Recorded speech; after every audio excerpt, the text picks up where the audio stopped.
नमस्कार, मी doctor Suresh. Cyber शिक्षण या चॅनलमध्ये आपलं स्वागत आहे. फ्री वायफाय वापरताना कोणती काळजी घ्यावी या संदर्भात हा व्हिडिओ आहे. फ्री वायफाय हे आपल्याला विमानतळ, railway station, hotel, mall, cafe, शैक्षणिक संस्था इत्यादी ठिकाणी आढळून येते. या ठिकाणी काय होऊ शकते? सायबर गुन्हेगार समांतर नावाने वायफाय तयार करून जोडल्या गेलेल्या मोबाईलला हॅक करण्याचे, सॉफ्टवेअर इन्स्टॉल करून मोबाईलमधील फोटो, पासवर्ड, बँक तपशील चोरू शकतात. तसेच सोशल मीडिया अकाउंट सुद्धा हॅक करू शकतात. जर तुम्ही न कळत त्या फ्री वायफायला खरे फ्री वायफाय समजून एखाद्या सायबर गुन्हेगाराने तयार केलेल्या वायफायला जर कनेक्ट केलात तर तुमचा मोबाईल हॅक होऊ शकतो. मोबाईलमधला सगळा डेटा तुम्ही त्यांना घेण्याची संधी देऊ शकता. म्हणून फ्री वायफायला कधीही कनेक्ट होताना खूप काळजी घेणे आवश्यक आहे. यासाठी कोणकोणती काळजी घ्याल? गरज असेल तरच फ्री वायफाय वापरा. असेही आपल्याला बऱ्यापैकी कमी रेटमध्ये डेटा मिळत असतो, तो डेटा आपण वापरा. फ्री वायफाय अत्यंत निकड असेल, आवश्यक असेल तरच वापरावी. अज्ञात वायफाय वापरू नये. आपण कधी एखाद्या मॉलमध्ये, एखाद्या शॉपिंग कॉम्प्लेक्समध्ये जातो, त्या ठिकाणी कुठेतरी फ्री वायफाय अचानक आपल्याला आढळते आणि एक मोह होतो की फ्री वायफाय वापरून एखादं सॉफ्टवेअर डाउनलोड करू, ॲप डाउनलोड करू, चित्रपट बघू. तर त्या मोहात न पडता आपल्याला अशा कोणत्याही अज्ञात वायफायच्या मोहात पडायचे नाही. जे तुम्ही फ्री वायफाय वापरणार असाल, जे विश्वसनीय असेल तरच वापरा. जे वायफाय तुम्हाला वापरायचं असेल, एखाद्या हॉटेलमध्ये तुम्ही गेलेला, त्या ठिकाणचं फ्री वायफाय वापरायचं असेल तर तिथे बोर्डवर युजर नेम लिहिलेलं असेल तर युजर नेम त्यांना विचारा किंवा आपल्या वायफायचं नाव काय आहे ते विचारा.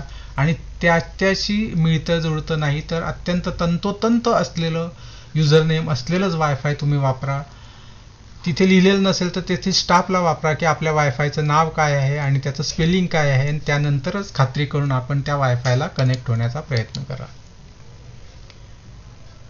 जे फ्री वायफायचं युजर नेम आपल्याला देणाऱ्यांकडून सांगण्यात आलेलं आहे, हॉटेल असेल, रेल्वे स्टेशन असतील, काही एअरपोर्ट्स असतील, कॅफे असतील, त्या ठिकाणी जे वायफाय दिलेलं आहे ते वायफाय आपण कनेक्ट करताना स्पेलिंग सहित आपण पडताळून बघा. कारण की सायबर गुन्हेगार त्या तत्सम नावाने, त्यासारख्या नावानेच स्पेलिंगमधलं एखादं अक्षर कमी जास्त करून त्याच नावाने वायफाय तयार करत असतात, जेणेकरून गडबडीने लॉग इन करणाऱ्यांच्या लक्षात येणार नाही की ते खऱ्या वायफायला कनेक्ट करतायत की सायबर गुन्हेगारांच्या वायफायला कनेक्ट करत आहेत.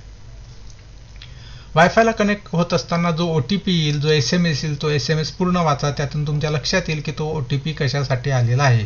कदाचित तो तुमच्या बँकेशी संबंधित असू शकेल किंवा सोशल मीडिया अकाउंटशी संबंधित असू शकेल किंवा खराखुरा OTP असेल जो वायफायला कनेक्ट होण्यासाठीच असेल. पण तो खात्री करा आणि त्यानंतरच त्या OTP वापरून पुढे तुम्ही कारवाई करा. शक्यतो असे वायफाय, फ्री वायफाय वापरत असताना आपण पर्सनल अकाउंटमध्ये लॉग इन न करता त्या सुविधा वापरा. आपल्याला काही सर्च करायचं असेल तर आपण फक्त लॉग इन न करता सुद्धा सर्च करू शकतो. तुम्हाला व्हिडिओ बघायचे असतील यूट्यूबवर तर तुम्ही व्हिडिओ बघा, पण तिथे लॉग इन करण्याची काही आवश्यकता नसते. शक्य असेल तिथे तुम्ही लॉग इन होणे टाळा. हे अत्यंत महत्त्वाचं आहे. कोणत्याही परिस्थितीत आर्थिक व्यवहार तिथे करू नये फ्री वायफायवर, कारण की जर ते सायबर गुन्हेगार त्या ठिकाणी असतील तर तुमचे आर्थिक व्यवहाराचे सगळे तपशील त्यांच्याकडे जाऊ शकतात.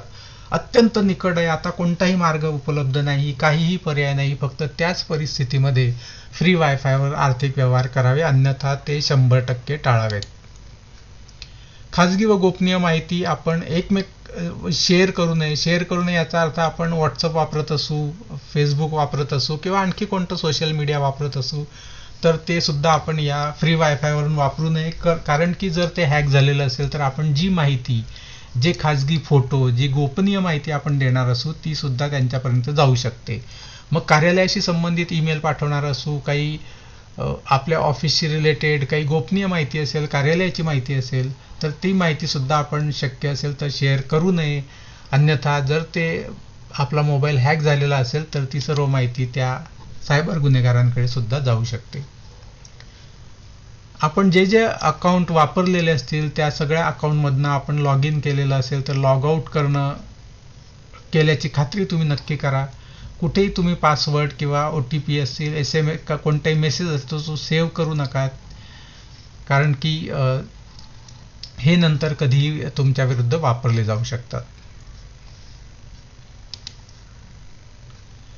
अजून एक नवीन फंडा काही सायबर गुन्हेगारांनी शोधून काढला होता.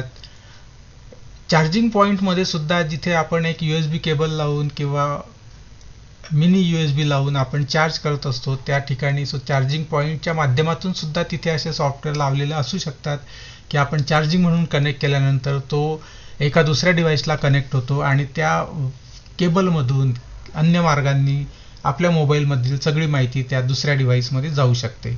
म्हणून ज्यावेळेस आपण चार्जिंगला मोबाईल लावू सार्वजनिक ठिकाणी किंवा लॅपटॉप चार्जिंगला लावू, त्यावेळेस लावल्यानंतर आपल्या मोबाईलमधून कोणती माहिती ट्रान्सफर होते की काय, असं कोणत्या पद्धतीचा मेसेज येतोय का, किंवा कोणत्या बाहेरचं एखादा दुसरं डिव्हाइस आपल्या डिव्हाइसला कनेक्ट होतंय का, हे सगळं आपण बघूनच सार्वजनिक ठिकाणी मोबाईल आणि लॅपटॉप चार्जिंगला लावताना खात्री करा.